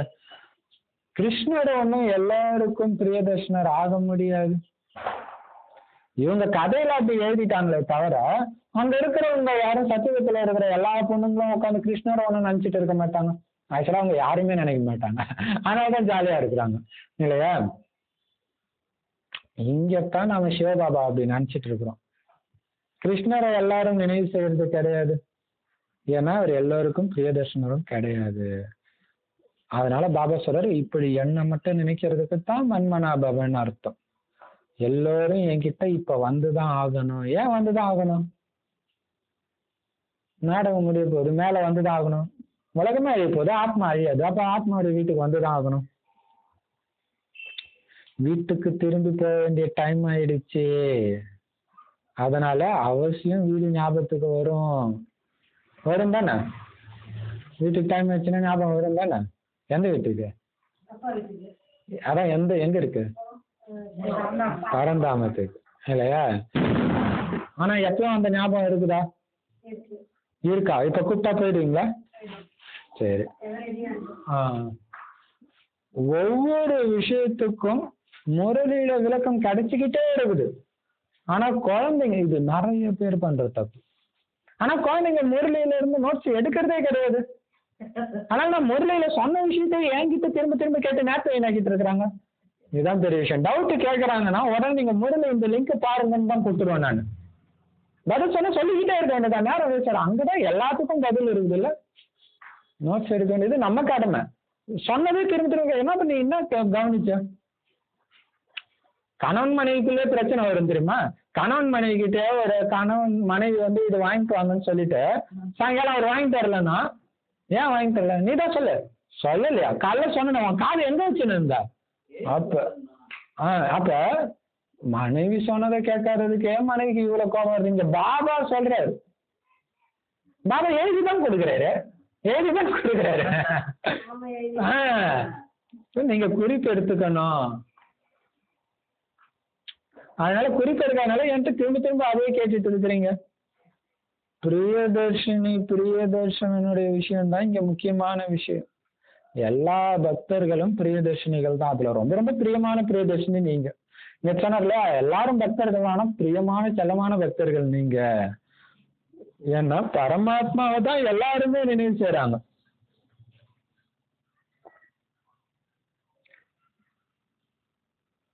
ஆனா நீங்க தான் என்ன சொல்றீங்க? எனக்கு ஒரு பாபாவை தவிர யாருமே இல்லைன்னு சொல்றீங்க. இது எல்லாம் புது புது விஷயங்களா கேக்குறீங்க. ஆனா முரளி கேட்டுக்கிட்டு இருக்கும்போதே மாய ஓங்கி ஒரு அரைஞ்சிருதான். தினம் தினம் முரளி கேட்கிறோம், ஆனா மாயா அடிச்சுக்கிட்டே இருக்குது. கேட்டுக்கிட்டே இருக்கிறீங்க, ஆனா அது அடிச்சுக்கிட்டே இருக்குது. ஏன் அடிச்சுக்கிட்டே இருக்குது? ராவணன் குறைவானவன என்ன? ஒரு முரளி கேட்டாலே பக்கா ஆகிற அளவுக்கு குறைவானவன் அவன். இப்ப பைபிள், குரான் அல்லது மற்ற சாது சன்னியாசிகள் எழுதின வேதத்தினால ஏன் தூய்மையா இருக்க முடியாது? எழுதி வச்சுட்டாங்க. அதனால அவங்களே முதல்ல தூய்மை ஆகல. அதனாலதான் துக்கம் அனுபவிக்கிறாங்க. அதே விஷயத்த திரும்ப திரும்ப படிச்சா மட்டும் உங்களுக்கு எப்படி தூய்மை ஆயிடுவீங்க? ஆனா பாபா ஒரே விஷயத்த சொன்னாலும் எத்தனை விதமா சொல்றாரு இல்ல? தந்தை சர்வசக்திவான்னா மாயையும் சர்வசக்திவான் தான். அது மட்டும் இல்ல, அரை கல்பம் அவங்க கிட்ட ஏன்னு கேட்காம அடிமையா கிடந்தீங்க அவனுடைய ராஜ்யத்துல. 5 விகாரங்களின் இப்ப இதுல பாத்தீங்கன்னா எதுக்கு ஏன் என்று கேட்காமல் வாழ்க்கை இல்லைன்னு பாட்டு எழுதுறாங்க. ஏன்னு நீங்க கேக்குறீங்கனாலே மாயாவுக்கு அடிமை. அதை ஏன் நான் ஏன்னு கேட்கணும், அது கரெக்டா தானே இருக்குதுன்னு நீங்க நினைச்சீங்கன்னா மாயா உங்க கால் கீழே போட்டீங்கன்னு அர்த்தம். எவ்வளவு இரவு பகலுக்கான வித்தியாசம் பாருங்க இல்லையா? நான் என்ன அடிமையா அப்படின்னு நீங்க கேட்கும்போது நீங்க மாயாவுக்கு அடிமை. கம்முன்னு வேலை செஞ்சீங்கன்னா மாயாவை உங்க கண்ட்ரோல்ல வச்சுக்கீங்கன்னு அர்த்தம். அப்போத்துல இருந்து எஜமானன் அடிமை வேலைக்காரங்க எல்லாம் இருந்தாங்க. ஆனா அப்ப எதுவும் கேட்கல, அதனால நிம்மதியா இருந்தாங்க. ஏத்து பேச ஆரம்பிச்சாங்க, போச்சு. எனக்கு உரிமை கொடு, எனக்கு நாட்டை கொடு, என் மொழிக்கு உரிமை கொடு, போச்சு. ஏன்னா அரை கல்பம் உங்களை துண்டு துண்டா ஆக்கி ராஜ்யம் பண்ணது வெள்ளைக்காரன் கிடையாது, ராவணன். ஆளுக்கு ஒரு வழியை கொடுத்து விட்டான் இல்ல. சூப்பர் பாயிண்ட் இல்ல. அங்க துண்டு துண்டா இருந்துச்சுன்னு தானே வெள்ளைக்காரனை பார்த்து நீங்க ஒன்னா நினைச்சீங்க. உங்க வழி துண்டு துண்டா கிடைக்குது. 5 விகாரங்களின் தானத்தை கொடுங்க, கிரகணம் போயிடும்னு இப்ப பாபா சொல்றாரு. இருந்தாலும் ஒரேடியா உடனே போயிடாது, அவ்வளவு சீக்கிரம் போயிடாது இல்லையா? ஒரு சிலர் தானம் கொடுத்து பிறகு திரும்ப வாங்கிக்கிறாங்க. போன வாரம் பாபா சொன்னார்ல, சில குழந்தை கொடுத்துட்டு திருப்பி கேக்குதான், நானா உன்னை கொடுக்க சொன்னேன், நீ அடைஞ்சது வேண்டாம்னு இழக்கிறேன்னு அர்த்தம் அதுக்கு. ஆனா பாபா இப்ப அதை பத்தி சொல்லல. இப்ப எந்த தானத்தை சொல்றாரு? விகாரத்தை சொல்றாரு, பைசாவின் விஷயத்த சொல்லல. விகாரத்தை அப்பாட்ட கொடுத்து திரும்ப வாங்கிக்கிறீங்க, போய் விகாரத்துல விழுந்துடுறீங்க. சாது சன்னியாசிகள் கொடு தானம் கொடுத்த பொருளை திரும்ப வாங்கக்கூடாதுன்னு பைசாவுக்கு சொல்றாங்க இல்லையா? சாது சன்னியாசிட்ட கொடுத்து திரும்ப வாங்க காசுக்கு சொல்றாங்க, விகாரத்தை சொல்லல அவங்க. ஏன் அப்படி சொல்றாங்க? ஏன்னா அவங்களுக்கு அதுல சம்பாத்தியம் இருக்குது இல்லையா? அதனால சொல்றாங்க. அவங்க போய் எங்க போய் திரும்ப கொடுக்க முடியும்? சில மனிதர்கள் சன்னியாசிகள்கிட்ட போய் எனக்கு குழந்தை வேணும்னு வேண்டுறாங்க. ஆக்சுவலா நம்ம பிரம்மகுமாரி சென்டருக்கே குழந்தை பிறக்கலன்னு வந்தவங்க நிறைய பேர் இருக்கிறாங்க. கல்யாணம் ஆகல, குழந்தை பிறக்கலன்ட்டு. இங்க வந்து ஞானம் புரிஞ்சோடனே சிவபாபா குழந்தை ஆக்கிட்டு போயிடுறாங்க, குஷியான குழந்தை இல்லையா? அப்ப சன்னியாசிகள் என்ன பண்றாங்க? ஆசீர்வாதம் கொடுத்து அனுப்புறாங்க, குழந்தை பிறக்கும் போ. ஒருவேளை குழந்தை மட்டும் பிறந்துச்சு, நான் தான் கொடுத்தேன் அகங்காரமா பேசுறாங்க. ஆனா பிறந்த குழந்தை செத்து போச்சுன்னா விதின்னு சொல்லிடுறாங்க. அதான் பாபா சொல்றாரு, யாரோ ஒருத்தருக்கு மட்டும் நினைச்ச காரியம் நடந்துச்சுன்னா அவர் எல்லோருக்கும் சொல்லி நம்பிக்கை ஏற்பட வச்சிடுறாரு. எல்லா கோயிலும் அப்படிதான் ஃபேமஸ் ஆகுது. பஸ் வசதியே இல்லாத ஒரு கோயிலுக்கு, ஒரு ஊருக்கு போறோம், கிராமத்துக்கு 1000 பேர் வராங்க. ஆச்சரியமா ஆயிடுச்சு. அந்த ஊர் மக்கள் தொகையும் அவ்வளவு இருக்காது, வரதெல்லாம் வெளியூர்ல இருந்து. அப்போ அந்த கோயில் ஏதோ ஒண்ணு வச்சு ஃபேமஸ் ஆக்கி விட்டுறாங்க. ஸோ அந்த மாதிரி நிறைய பேருக்கு அந்த சன்னியாசி மேல நம்பிக்கை வந்துடுது. ஸோ இந்த மாதிரி தான் சன்னியாசிகள் வளர ஆரம்பிச்சிடுறாங்க. இப்ப ஒரு பக்கம் எனக்கு அவ்வளவு சக்தி இருக்குன்னு தனக்கு தானே மகிமை பாடுறாங்க. அது ஒரு பக்தர்களா அவங்க மகிமை பாடுறாங்க. ஆனா அவங்க வீட்டுல ஒண்ணு நடக்காம போச்சுன்னா விதின்னு சொல்லிடுறாங்க இல்லையா? ஒரு சாது சன்னியாசி வள்ளலாறு, சத்ய சாய் பாபா, இவங்க பக்தர்கள் வேணும் துக்கமே நடக்கலையா? நடக்குது, நடந்தே விதின்றாங்க, நடக்குது. ஆனா அவங்க மகிமை வேற பாடிட்டு இருக்கிறாங்க. ஆனா நீங்க தான் இப்ப யாருக்கும் தெரியாத படை வீரர்கள், மறைமுகமான படை வீரர்கள் இல்லையா? ஏன் பேட்ச் போட்டிருக்கிறீங்க? ஏன் பேட்ச் போட்டிருக்கிறீங்க? ஏன்னா மிலிட்ரியில இருக்கிறோம், மிலிட்ரியில பேட்ச் இருக்கணும். அதுதான். ஏன் இங்க டாலர் போட்டுக்க வேண்டியதானே? அது பக்தி மார்க்கம். மிலிட்ரியில இருக்கிறோம், டாலரா போட்டிருப்பான், பேட்ச் கொத்திருப்பான் இல்லையா? ஆனா மறைமுகமான படை வீரர்கள், கண்ணுக்கு தெரியாத படை வீரர்கள். அங்க பாருங்க, ஊர் பேர் தெரியாத வீரர்களுக்கெல்லாம் நினைவார்த்தை அமைக்கிறாங்க. கார்கில்ல செத்தாரு, இதுல செத்தாரு அப்படின்ட்டு மிக மிக பெரியவர்கள்லாம் அங்க போய் சொல்றாங்க.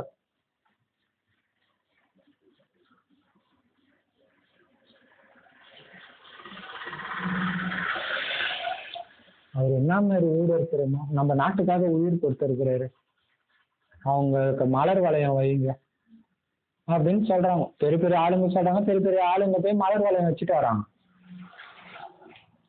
ஆனா பாபா கேக்குறாரு, அவங்கள பத்தி என்னன்னே தெரியாது, அவங்களுக்கு எதுக்குதான் நினைவார்த்தம் வைக்கிற? சூப்பர் பாயிண்ட் இல்ல? காந்திக்கு நினைவார்த்தம் வைக்கிறீங்க, காந்தியை பத்தி உங்களுக்கு தெரியும். மிலிட்ரியில ஒருத்தர் செத்துட்டாருன்றதுக்காக நீங்க நினைவார்த்தம் வைக்கிறீங்களா? அவரோட கேரக்டர் உங்களுக்கு தெரியுமா? எதுவுமே தெரியாது. இன்னும் கேட்டா அவர் எதிர்நாட்டு உளவாளியா கூட இருந்திருக்கலாம் இல்லையா? சண்டை நடக்கும்போது சாவாங்க. நினைவார்த்தம் வைக்கிறீங்க, அப்ப எப்படி இருக்கிறீங்க பாருங்க நீங்க. எவ்வளவு சூப்பரான பாயிண்ட் இல்லையா?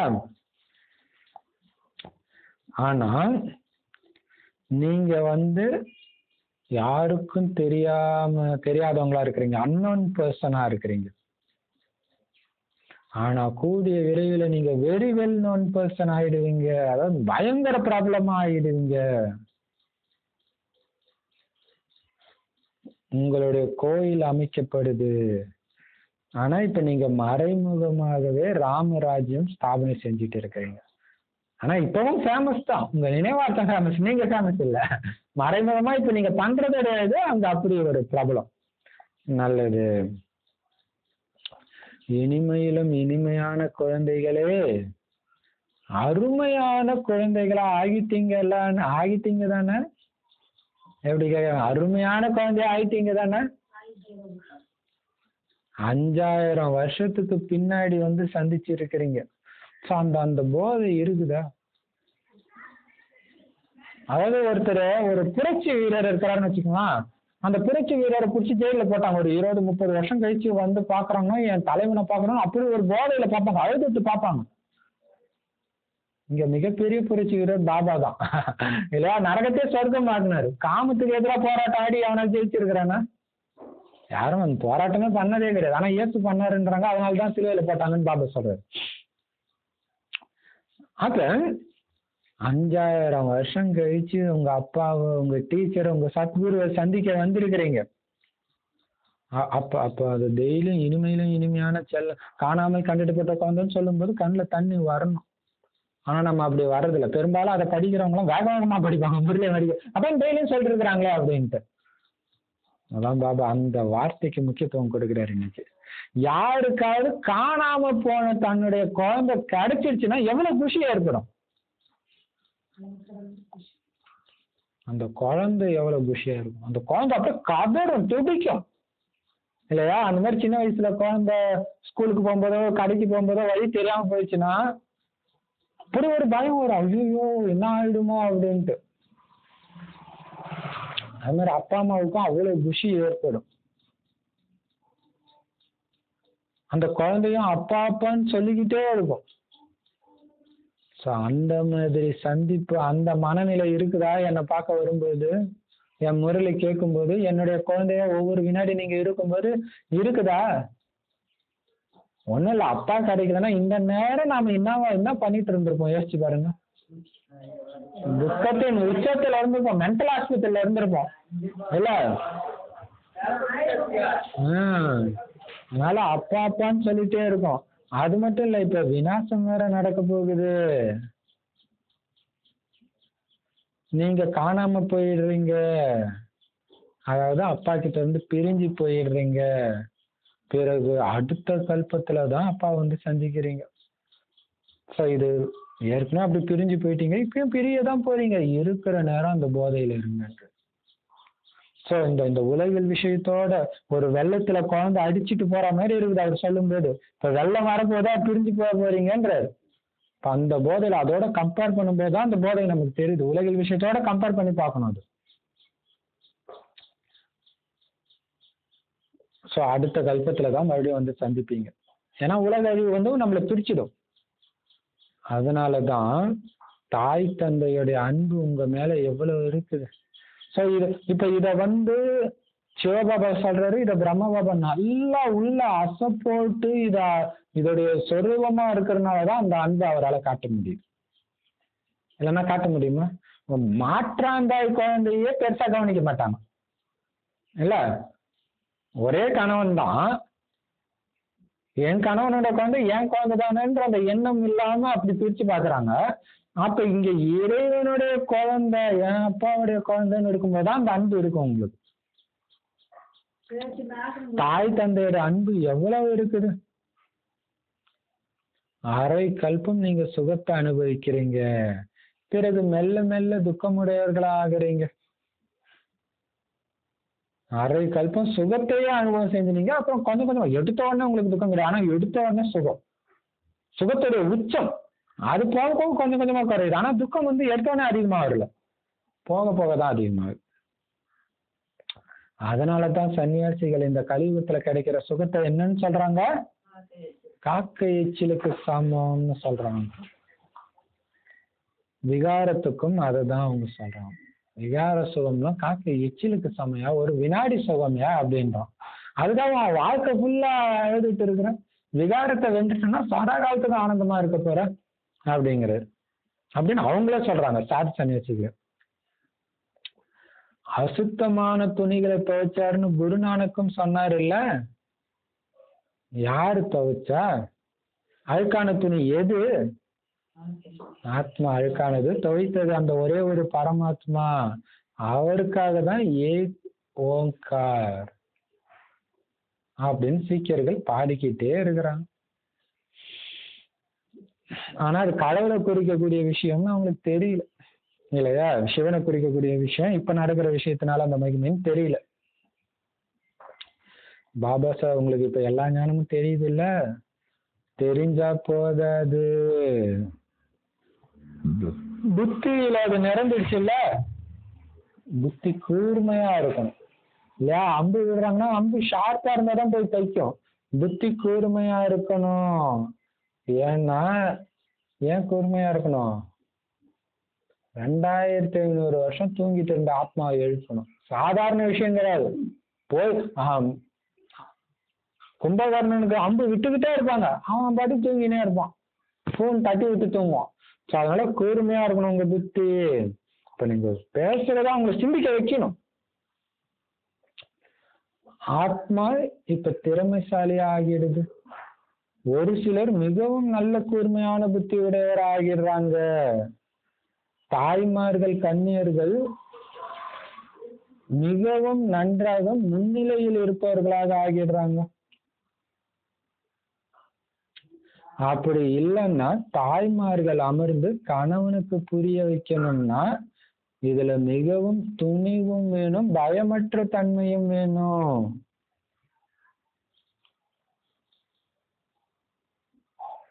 மற்றபடி எல்லாருமே நரகவாசிகளா தான் இருக்கிறாங்க, துர்கதியில தான் இருக்கிறாங்க. அவங்க பக்தியில நிறைய நடனம் ஆடி கை தட்டிக்கிட்டே இருக்கிறாங்க. ஆனா யாருக்குமே சத்கதி ஆகிறது கிடையாது.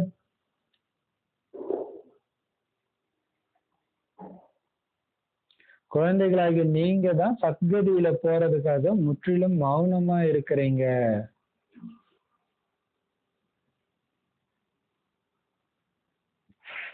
இப்ப பாபா சொல்றாரு, புத்திசாலியா நீங்க இருக்கணும். சோ குறிப்பா பெண்கள், மாதர்கள் வந்து நல்ல முன்னிலையில இருக்கிறாங்க. தாய்மார்களும் சரி, கன்னியாக்களும் சரி, அப்படி நீங்க இருக்கணும். அப்படி இருந்தா நீங்க அது எப்படி தெரியும்?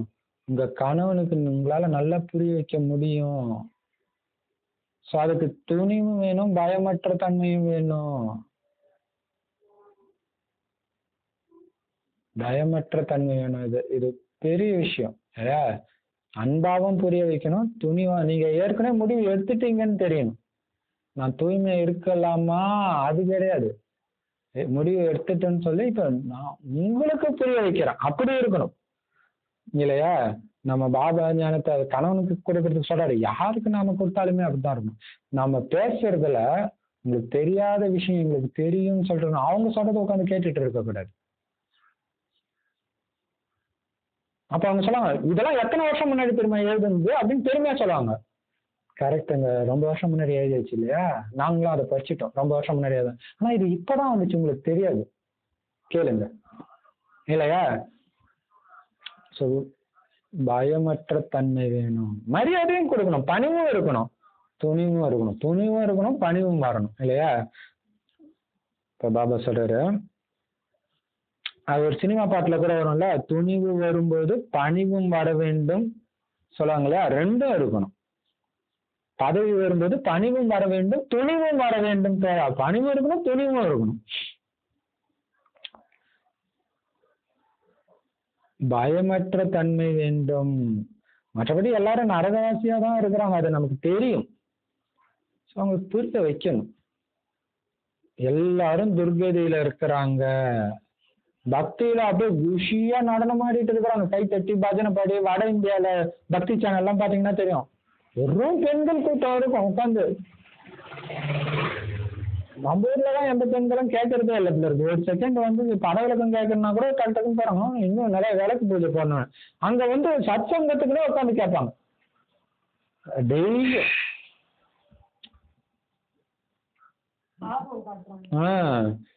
ஆனாலும் அதனால சத்கதி கிடைக்க போறது கிடையாது. நீங்க தான் சத்கதியில போறதுக்காக மௌனமா முயற்சி பண்ணிட்டு இருக்கிறீங்க. சத்தம் போட்டெல்லாம் சத்கதிக்கு போக முடியாது, சொர்க்கத்துக்கு போக முடியாது. லக்ஷ்மிய கல்யாணம் பண்ணிக்கட்டுமா அப்படின்னு நாரதர் சொன்னாருன்னு சொல்றாங்கல்ல, உண்மையிலேயே அந்த நாரதர் யாரு? நீங்க தானே லட்சுமியை கல்யாணம் பண்ணிக்கிறத லட்சியமா வச்சிருக்கீங்க. நாராயண நாகம்னா நீங்க தானே லட்சுமியை கல்யாணம் பண்ணிக்க போறீங்க.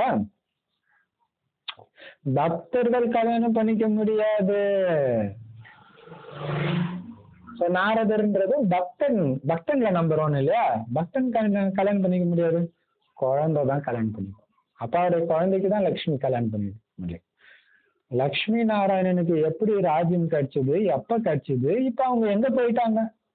உங்களுக்கு மட்டும்தான் இந்த ரகசியம் தெரியும். எப்படி கிடைச்சது? பாபா மூலமா கிடைச்சது. எப்ப கிடைச்சது? 5000 வருஷம் முன்னாடி கிடைச்சது. எங்க போயிட்டாங்க? இங்கதான் மாறு வேஷத்துல உட்கார்ந்துட்டு இருக்கோம் இல்லையா? இப்ப நீங்க எந்த கோவிலுக்கும் போய் தெய்வத்து முன்னாடி தலை வணங்குறது கிடையாது. ஏன்னா உங்களுக்கு தெரியும் அந்த லட்சுமி நாராயணன் நானே மாறிட்டு இருக்கிறேன்ட்டு. அதனால தலை வணங்குறதெல்லாம் நிறுத்திட்டீங்க. ஆனா இதை புரிஞ்சுக்காம அவங்க நாஸ்திகர்கள் ஆயிட்டாங்கப்பா. இதுக்கு முன்னாடி என் மனைவி கோயிலுக்கு டெய்லியும் போயிட்டு இருந்தா இப்ப போகவே மாட்டா அப்படி புரிஞ்சுக்கிறாங்க, தலை வணங்க மாட்டாங்கன்னு புரிஞ்சுக்கிறாங்க. ஆனா உண்மையிலே ஆஸ்திகர்கள் நீங்க தான், அவங்கதான் நாஸ்திகர்கள். அவங்களுக்கு யாரை பத்தியும் தெரியாம சும்மா வணங்கலாம். ஆனா வருஷக்கிரமமான ஆஸ்திகர் ஆகிக்கங்க. இறைவனை பத்தி உங்களுக்கு மட்டும்தான் தெரியும். பரமாத்மாவையே அறியாத நாஸ்திகர்கள் அவங்க உங்களை நாஸ்திகர்கள்ன்றாங்க. எவ்வளவு பெரிய காமெடி இல்லையா? இப்ப நீங்க தலைவனுடையராகி இருக்கிறீங்க. தலைவனுடைய ஆன உடனே மாயையும் ஓங்கி அறையுது. அரைஞ்ச உடனே என்ன ஆயிடுறீங்க? அனாதை ஆயிடுறீங்க. அப்படின்னு என்ன அர்த்தம்? அப்பா விட்டு போயிடுறீங்க. மாயின் வழிபடி நடந்தீங்கனால என்ன அர்த்தம்? அனாதை. உங்களை வழி நடத்த ஒரு அப்பா அம்மா இல்லையேன்றனாலதான் எவன் சொல்றதே கேட்டு நடக்கிறீங்க. அப்ப அதுதான் அனாதை. சூப்பர் பாயிண்ட் இல்ல? அனாதையா இருக்கிற குழந்தைங்களுக்கு வந்து அந்த ஒரு ஏக்கம் இருக்கும். நம்மள உரிமையா திட்டுறதுக்கு யாரும் இல்லையே, வழி நடத்த இல்லையே, அதனாலதான் நான் வீணா போனேன்ட்டு பெருசானா கூட அவங்க நினைச்சிட்டு இருப்பாங்க. அதான் பாபா சொல்றாரு, அறையில டக்குன்னு போய் அவனுடையவனா ஆயிடுறீங்க. அதான் என்ன ஆயிடுறீங்க? அனாதை ஆயிடுறீங்க. ரொம்ப வயசானவங்களா கூட இருப்பாங்க, 70, 80, 90 வயசு கூட இருப்பாங்க. ஆனா மாயா அவங்களுக்கு கூட வாலிபனா ஆக்கிடுது. அப்படின்னு என்ன அர்த்தம்? காமத்தின் ஆசை வந்துடுது, மாயின் புயல் வருது. ஆனா நீங்க ஒருத்தர் இன்னொருத்தர் கையை பிடிச்சு சகயோகி ஆகணும், ஒத்துழைப்பு கொடுத்து இந்த புது யாத்திரையில அப்பாவோட வழிபடி நடத்த வச்சுட்டு போயிட்டே இருக்கணும். அப்பா வழியில கூட்டிட்டு போயிட்டே இருக்கணும். கையை விட்டாங்கன்னா விடுங்க, வரவங்களை பிடிச்சிட்டு நீங்க போயிட்டே இருக்கணும். ஸ்ரீமத் படி நடந்துகிட்டே இருக்கணும். ஆனா ஒரு கை அப்பா கிட்ட இருக்கணும், இன்னொரு கையில தான் மத்தவங்க. கடல்ல மூழ்கி இருக்கிறாங்கன்னா சங்கிலியில கட்டிக்கிட்டு தான் வந்து தூக்குவாங்க. அப்படியே வந்து தூக்குறேன்ட்டு வந்தாங்கன்னா இவங்க விழ வேண்டியதுதான். அது மாதிரி நம்ம ஒரு கை அப்பா கிட்ட இருக்கணும் ஸ்ட்ராங்கா, இன்னொரு கை காட்டணும். அவங்க பிடிக்கிறது அவங்க அதிர்ஷ்டம். நீங்க தூக்கி கையை பிடிச்சாங்கன்னா தூக்கி போட்ல போட்டுக்கிட்டே இருங்க, சங்கமே பண்ற போட்ல போட்டுக்கிட்டே இருங்க. ஸோ ஸ்ரீமத் படி நடந்துட்டு போயிட்டே இருங்க. மாயா அறிஞ்சா நிறைய பேர் விழுவாங்க, கூப்பிட்டு பாருங்க, இல்லைன்னா விட்டு போயிட்டே இருங்க. ஏன்னா டைம் கொஞ்சம் தான் இருக்கு. எல்லாமே புத்தியின் யாத்திரையை பொறுத்தது. இது நிறைய பாபா சூப்பரான விஷயம் டச் பண்றாரு கப்பலை பத்தி சொல்லும்போது. என்னன்னா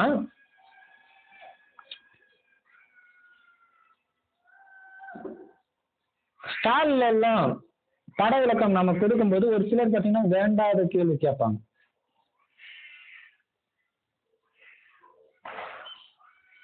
அப்ப கடவுள் இங்க வருவாரு, கடவுள் சொல்லுவாரு, அவரு தான் பேசிட்டு இருக்காரு, அவரு நமக்கு அப்பா அம்மா, இதுல உங்களுக்கு நிச்சய புத்தி இருந்தா கேளுங்க, இல்லாட்டினா போங்க அப்படின்னு. அப்ப அதையும் அடக்கி மாயா ரொம்ப புத்திசாலி இல்ல, வேற ஏதாவது ஒரு விதமா கேள்வி கேட்குது அப்படின்னா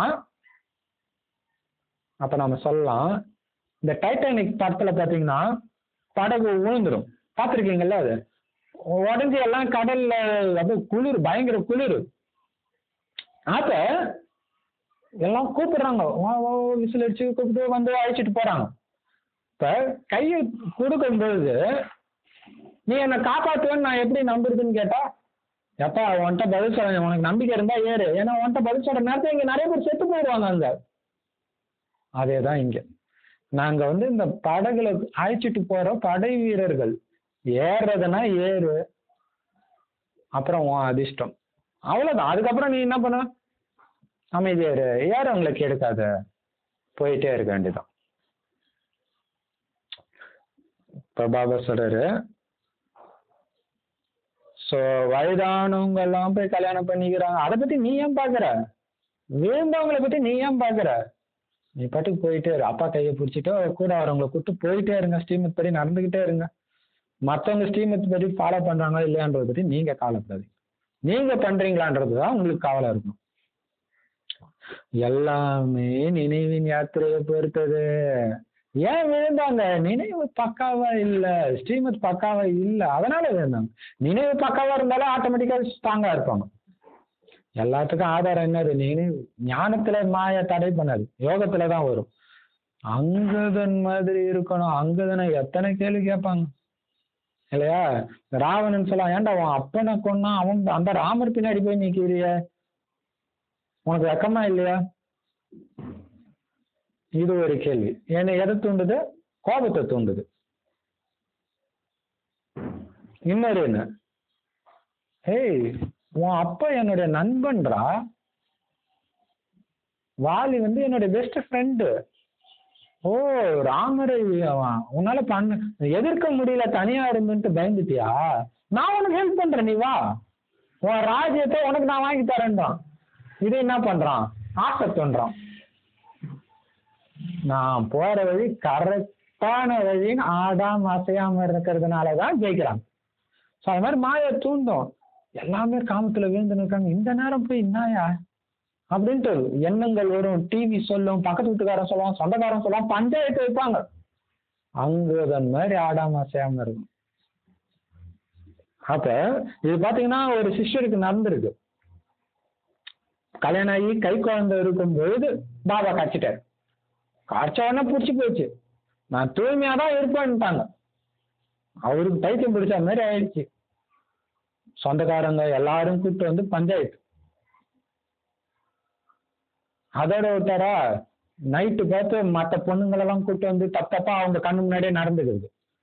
அதோட விட்டாரா, அடிச்சுக்கிட்டே இருப்பாராம் பெல்ட்டால. ஜுரம் வாங்கிட்டு கட்சியில ஆஸ்பத்திரி, மென்டல் ஆஸ்பத்திரி, மென்டல் முத்திரை குத்தி மென்டல் ஆஸ்பத்திரிக்கும் அழைச்சிட்டு போயிருக்கிறாங்க. அப்ப அவங்க ஆழ் மனசுல என்ன இருக்குதுன்றத ஏதோ ஒரு இன்ஜெக்ஷன் போட்டு அப்படிலாம் பண்ணுவாங்க. இப்ப அந்த சிஸ்டர், எனக்கு தெரியாது பாப்பா, நீ தான் பேசணும், கரெக்டா பண்ண வேண்டியது நீ தான். ஏன்னா உள்ள போயினதுக்கு அப்புறம் நம்ம கண்ட்ரோல்ல இருக்காது, பிரிட்டிஷ் சுவாதீனம் இருக்காது.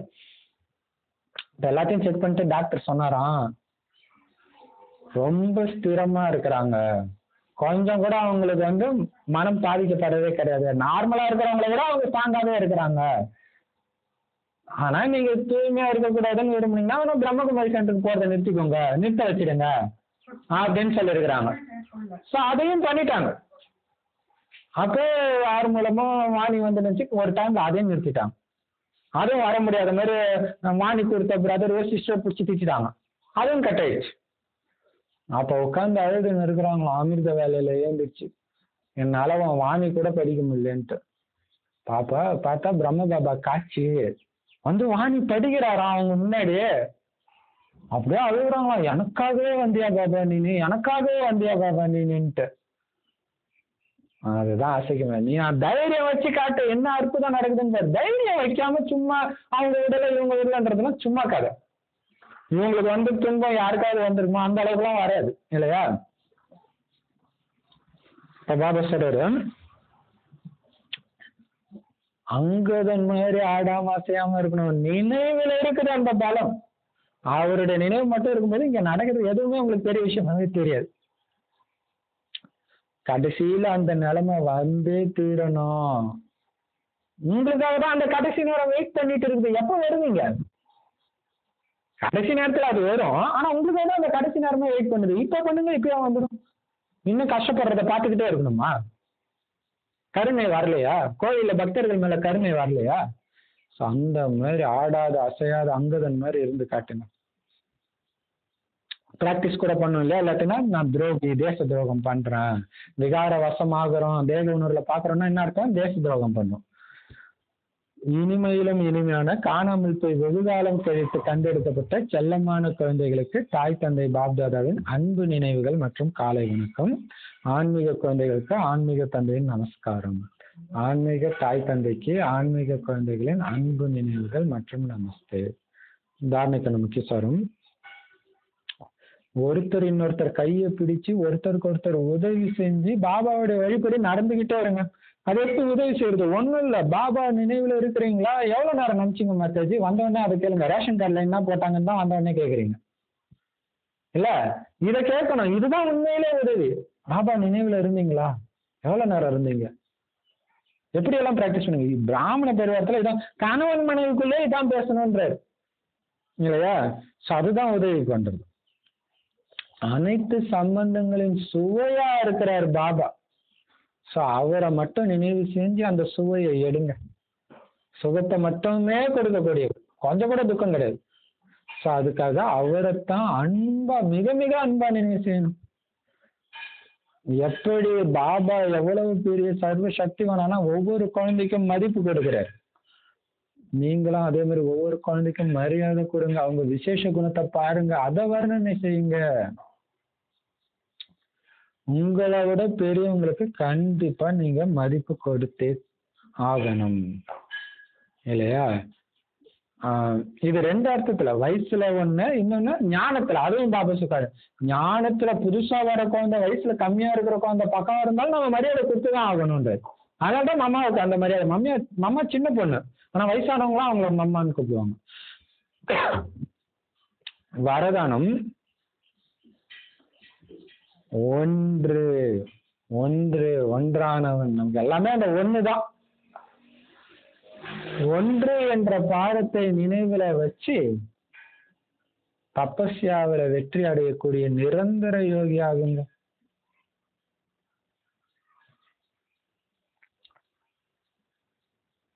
அதுக்கு விளக்கம்: தபஸ்யாவில வெற்றி அடைகிறதுக்கான விசேஷ ஆதாரம் அல்லது ஈஸியான சாதனம் எது தெரியுமா? ஒன்று என்ற வார்த்தையின் பாடத்தை பக்குவப்படுத்துங்க.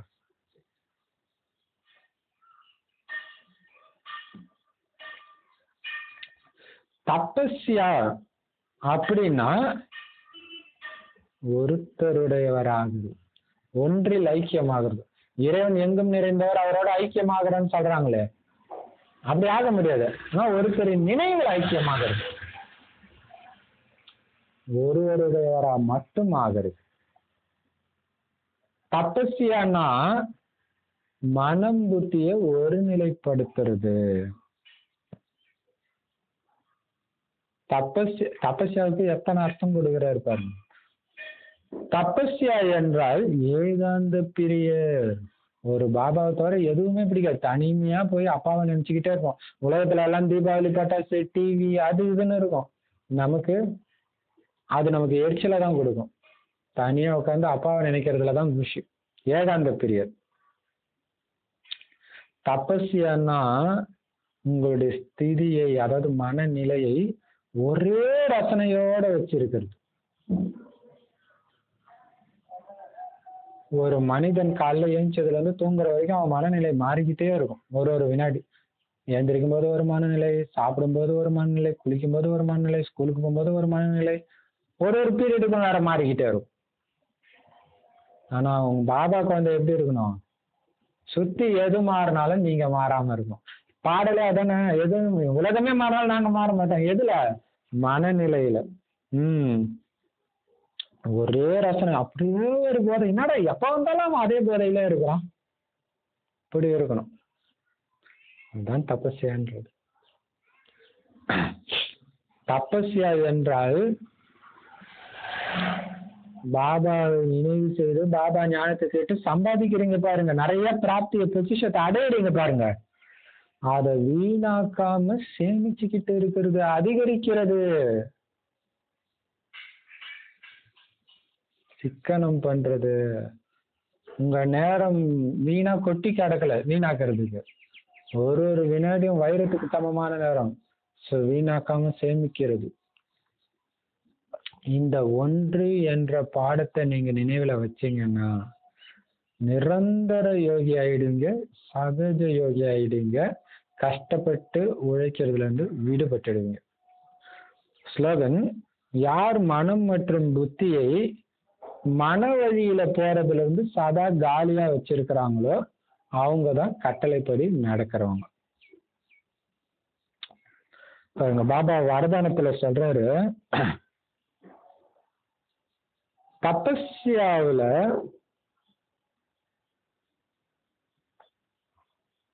வெற்றிக்கான விசேஷ ஆதாரம் வந்து ஒன்னுன்ற வார்த்தை. ஒரு பாபாவை தவிர எனக்கு யாருமே கிடையாது, அவருக்கு மட்டுமே சொந்தமானவன் தான். என்னுடைய மனம் புத்தி அவர்கிட்ட மட்டும்தான் இருக்கும் எப்பவுமே. அவரை நினைவு செய்யற அந்த ஏகாந்த பிரியரா இருக்கிறது. தனிமை, அமைதி, பரந்தாம அங்கேயே இருக்கிறது. அடுத்தது ஒரே ரசனையில இருக்கிறது. அவர்கிட்ட இருந்து சுவை மட்டுமே கிடைக்கும். சுகத்தை மட்டுமே அனுபவம் பண்ணீங்கன்னா தான் ஒரே ரசனையில இருக்கிறீங்கன்னு அர்த்தம். அடுத்தது உங்களுக்கு என்னெல்லாம் பிராப்தி ஆகி இருக்குதோ அது வீணாக்காம பாத்துக்கணும். அது எப்படி வீணாக்காம பாத்துக்கிறது? அவர் ஒருத்தர் நினைவுல இருந்தா வீணாகாது, மற்றவங்க நினைவுல இருந்தா அது போயிடும் இல்லையா? அப்பா நினைவை மறக்க வைக்கிற மாதிரி எந்த விஷயமும் நான் செய்ய தேவையில்லை. அப்பா நினைவை மறந்து நான் எதுவும் பண்ண தேவை. ஸ்லோவானாலும் பரவாயில்ல, அப்பா நினைவு தான் இங்க முக்கியமான வருமானம் இல்லையா? அதுல சிக்கனமா இருக்கிறது. அடுத்தது, அப்படி இப்படி இருந்தீங்க, ஒரு அப்பா தான் உங்களுக்கு எல்லாமே தெரியுது அப்படின்னா ஈஸியாவே நிரந்தர யோகி ஆகிடுவீங்க. கஷ்டப்பட்டு உழைக்கிறதுல இருந்து விடுபட்டுடுவீங்க அப்படின்னு பாபா சொல்றாரு.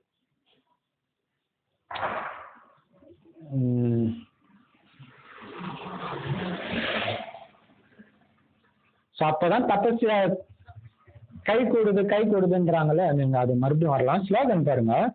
ஸ்லோகன் வந்து மனம் புத்தி வந்து திடீர்னு சில எண்ணங்கள் வரும்,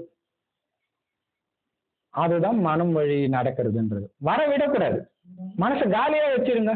அப்பா மட்டும் இருக்கணும், அப்பா சொன்ன ஞானம் மட்டும் இருக்கணும். மற்ற விஷயங்கள், உங்களுக்கு குடும்ப பிரச்சனை வரும், காலியா வைங்க, உள்ளே விடாதீங்க. அதை சிந்திக்கிறதுக்காக நீங்க பாபா பாதியாதீங்க. உலக இல்லையா? இப்ப ஒரு பிரதமர் இருக்காரு, அவர் குடும்பத்தை பத்தியா ஒரு கவலைப்பட்டு இருந்தாருன்னா மத்தவங்க என்ன சொல்லுவாங்க? இதுக்கா பிரதமர் ஆக்கணும், இதுக்கா முதல்வர் ஆக்கணும்னு கேட்போம்ல. உலகத்தின் தலைவன் எதுக்கு குழந்தையாக்கி இருக்காரு? உலகம் தான் அவருடைய பொறுப்புனா அதுதான் உங்களுடைய பொறுப்பும். அது காலியாக்கி சுப எண்ணங்கள் மட்டும் வையின்றதுதான் அவருடைய கட்டளை. அவருடைய கட்டளைப்படி சுப எண்ணம் எது நடந்தாலும் நல்லவங்க மரியாதை கொடுக்கணும்னு சொல்லியிருக்காரு. அது இருந்துகிட்டே இருக்கணும். மனம் புத்தி மன வழிப்படியே போக விடாதீங்க. மனம் போற வழி புத்தி போயிட்டே இருக்கக்கூடாது. பாபா சொல்றதுதான் புத்தி பண்ணணும், புத்தி சொல்றதுதான் மனம் கேட்கணும். அப்படி இருக்கிற குழந்தை தான் பாபாவுடைய கட்டளைப்படி நடக்க முடியும். சரி, வரதானத்துல தபஸ்யா வெற்றி அடையணும், சதா அவருடைய நினைவுல இருந்த அந்த அதீந்திரிய சுகத்தை அனுபவம் பண்ணணும் அப்படின்னா ஒரு பாபா அவர் சொன்ன வழி நேரத்தை வீணாக்க கூடாது. இன்னொரு விஷயம் என்னன்னா, ஒரு பிரச்சனைன்னு வந்ததுன்னா பாபா சொல்றாரு அதை சேமிக்கணும். எப்படி சேமிக்கிறது, எப்படி அதிகரிக்கிறது? அந்த சக்திகளை பயன்படுத்தணும் இல்லையா? சோ அவரு என்ன சொல்லி இருக்கிறாரு, அதுதான் மெயின். இப்ப பாண்டவர்களுடைய மனைவி 5 பேருக்குமே அந்த திரௌபதி மனைவி. சோ அந்த மனைவியை பப்ளிக்கா துகிலுறாங்க போது எல்லாம் துடிப்பாங்க. அர்ஜுனன், பீமன் எல்லாம். தர்மர் அமைதியா இருந்து அவங்களே அமைதிப்படுத்துவார். ஏன்? என் மனைவியை என்ன பண்றாங்கன்றது அந்த நேரம் நான் எப்படி பண்ணணும்ன்றது மனம் சொல்றதா மற்றவங்க கேட்கிறாங்க. ஆனா அவர் என்ன சொல்றாரு, தர்மத்தின்படி என்ன பண்ணணும் அதைத்தான் அவர் பண்ணணும். சோ அப்ப அந்த நேரம் அந்த அமைதியின் சக்தியை பயன்படுத்தும் போதுதான் அவர் அமைதியின் சொரூபம் ஆகுறாரு. கடைசியில பாத்தீங்கன்னா அவர் மட்டுமே சொர்க்கத்துக்கு போற மாதிரி முடிப்பாங்களாம், மத்தவங்க யாருமே சொர்க்கத்துக்கு போக மாட்டாங்களாம். அதோட பெரிய விஷயம் என்ன இருக்குது இல்ல? ஆனா இது எங்க தப்பு தப்பா விளக்கம் சொல்லிட்டு இருக்கிறாங்க. அந்த மாதிரி பாபா வழி என்ன சொல்லுது? அப்ப நீங்க பாபா கிட்ட எதுவுமே கேட்க முடியாது, இதை மாத்தினா அதை மாத்தினா கேட்க முடியாது. நீ அமைதியா இருன்றதுதான் பாபா எல்லாத்துக்கும் சொல்றது. அமைதி தான் உயர்ந்த தர்மம், மன்னிக்கிறதா உயர்ந்த தர்மம்னு அடிக்கடி அந்த சொல்லிக்கிட்டே இருக்காரு தர்மம். சரி, ஓம் சாந்தி. ஆக்சுவலா மாத்தேஸ்வரி மம்மா மகா வாக்கியம் இருக்குது, ஆனா சார்ஜ் காலி ஆயிடுச்சு, நிக்காது, அதனால விட்டுல. சரி, ஓம் சாந்தி.